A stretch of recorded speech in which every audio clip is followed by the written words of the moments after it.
Here's what's left of the very first compost pile of this season. Nothing. Today I want to share with you 3 key elements that I maintain continuously: a pile of grass, a pile of leaves, and a pile of compost.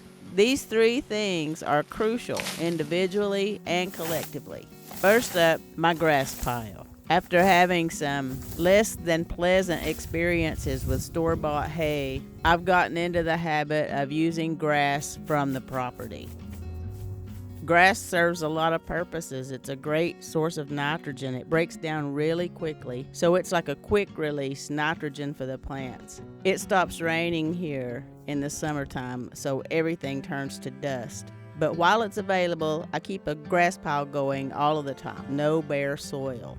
And especially when plants are younger and a lot of soil is exposed, dry grass is a fantastic way to cover all of that soil and protect it from the heat of the sun. I do flip this pile occasionally, and that discourages the ants from taking over. They do try. And wood rats. This is most likely wood rat, fungus growing on wood rat vomit. Leaves are carbon, but they also release a steady supply of nutrients. If grass clippings are a fast release of nitrogen and nutrients, then leaves are the slow release. They decompose more slowly than grass clippings and provide a steady release of nutrients over time.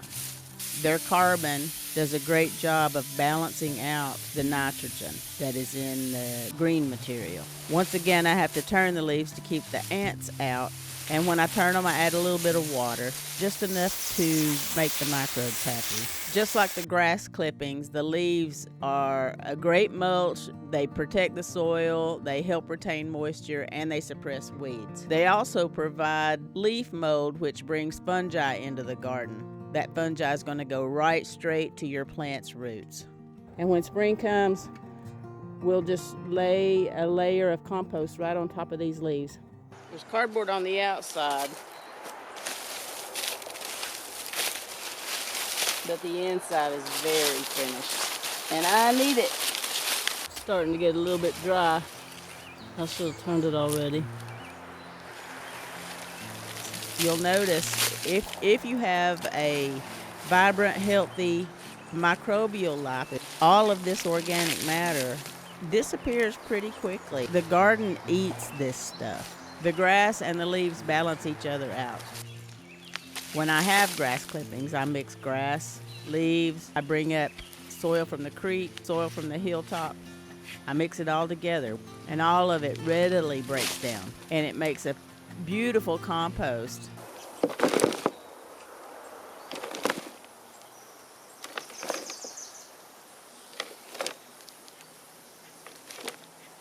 Is all I need today.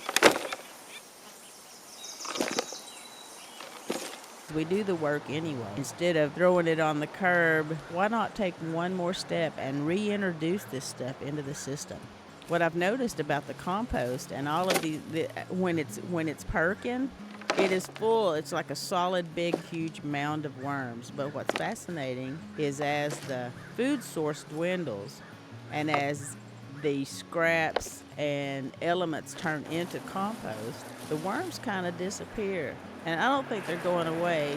They're earthworms. In my opinion, they've established tunnels beneath this pile. And they're doing what they do, coming to the surface, getting the goodies, and taking them back underground. I want to keep this spot active, so I'll throw a little top dressing down for everybody that got stranded just now.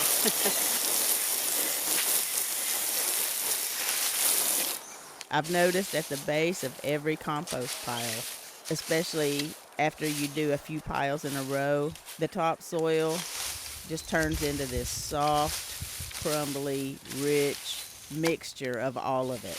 Wherever we add compost, this decomposition and rebirth of soil vitality is going to happen. This will just protect the spot and the biology that's living there. When it comes to decomposition, all of these different elements breaking down to something that will eventually feed us. I haven't found anything that beats compost. At this point, I'm feeding these worms a couple of times a week, and I put a layer of compost on top at every feeding. Y'all, it makes them so happy. They're red, they're shiny. Every time I weed eat or rake the leaves or collect a pile of kitchen scraps, I'm always thinking about the bigger picture. I'm not just cleaning up, I'm collecting food for my garden. Sow it, grow it, mow it, put it back. Put it back, put it back, put it back. Here you go, worms. Here you go, plants. Here you go, earth. Thank you for taking care of us. And thank you for watching. This cover will hold in some moisture and keep everything nice and dark. This lid keeps the rats out. And this shade cloth